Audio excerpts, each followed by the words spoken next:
Hello dear World of Warcraft friends, welcome back to a new video on my channel. Today we've got a very impressive solo kill. Namely, Durendil, who is known in the WoW community for his solo adventures, managed to solo one of the toughest bosses from the War Within. Specifically, it's about Styx, also known as Styx Bankjunker. Yeah, I can only tell you I progressed on this boss on Mythic for a while. Well, it depended. Theoretically, you could have tackled him as the second boss right away, but since he's quite difficult, many guilds did him as the fourth boss.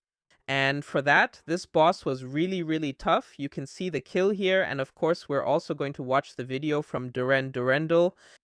Very cool, it's linked in the video description. If you'd like to support me, leave a like, subscribe, and let's get started. In the end, what made this boss so difficult back then? That was actually easy to explain.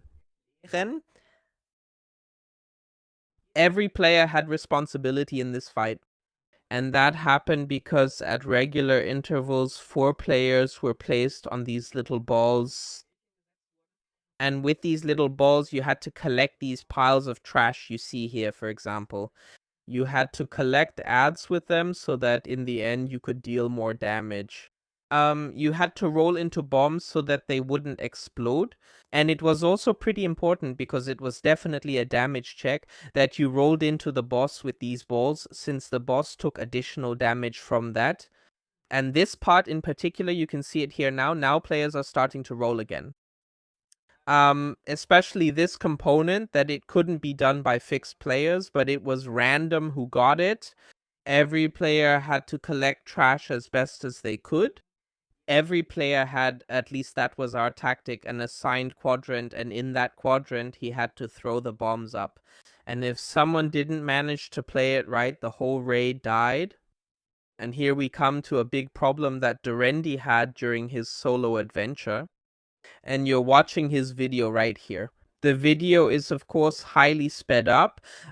We can also see here that with his current gear, he's playing as a hunter and his pet is tanking the thing.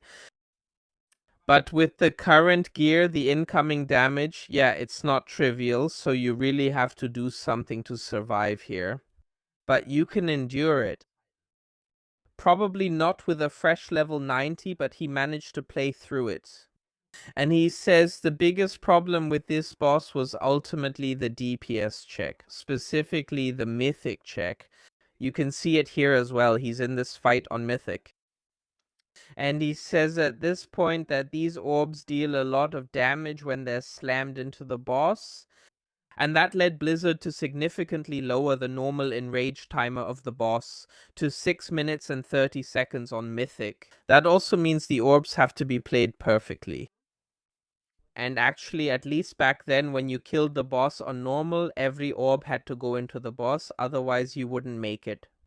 Here, that's a big problem for solo players, because in the end, you only have a single orb here. And he says during that time, of course, you can't do any damage. So in the end, he decided to go with a different strategy. Here we can see how he's rolling around on the orb. And that was apparently to stay on the boss for as long as possible. Or to ignore the balls.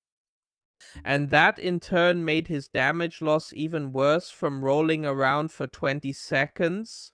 In the end, that made him fail the DPS check. You just saw he played one ball, which also set off a bomb. But basically he ignores this in the fight, and that also adds extra difficulty. Because with every ball that goes off, you take damage, and surviving that is anything but easy. In this case, he decided to use a defensive trinket, so here too he had to sacrifice damage for more defense just to survive all this stuff. And the last part he mentioned in a statement was that this boss was absolute pain on every difficulty level, but still he really enjoyed the whole thing. And what can I say at this point? I always find these solo kills very impressive in general because they require, well, a certain level of skill. Even though the bosses are old, they still have mechanics that you have to play. At least in this case, right? War Within was just a short while ago. You can't just go in there and shoot everything down within 5 seconds. That's not possible. So that means players have to come up with a strategy if they go in there solo. And here it's a bit like with the later raid bosses. You can't rely on some other player coming in and carrying you. You have to manage the whole thing on your own and perform flawlessly. And that's why I think these are really, really cool. And like I said, the boss was already difficult back in the original raid. Especially since you got there and you didn't have that much gear yet, right? So when you were progressing on him, you did the first boss, you took down the ape and the dino, and after that, what was his name? Rick Reverb, was that him? So you had 3 mythic bosses down, but definitely not mythic gear in every slot, and then it was time to progress on this boss.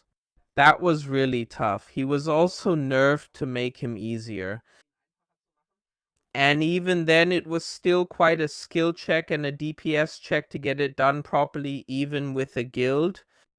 You can see it again here in our kill from back then. It was super difficult to consistently get into that range to even be able to kill him. And then towards the end, it was just a huge clusterfuck. And yeah, we're getting to the last few percent here. These are the final bullets now. If you had a lot of damage here, you could theoretically just say, just drive straight into the boss without picking anything up, and we'll take him down before the bombs go off. But you can imagine, it didn't always go the way it was supposed to. And now you'll see, we barely killed the boss here because a bomb just went off and half or 3/4 of the raid was dead. So really, really strong performance. Respect to Durendil. And with that, thanks for watching. See you in the next video and take care.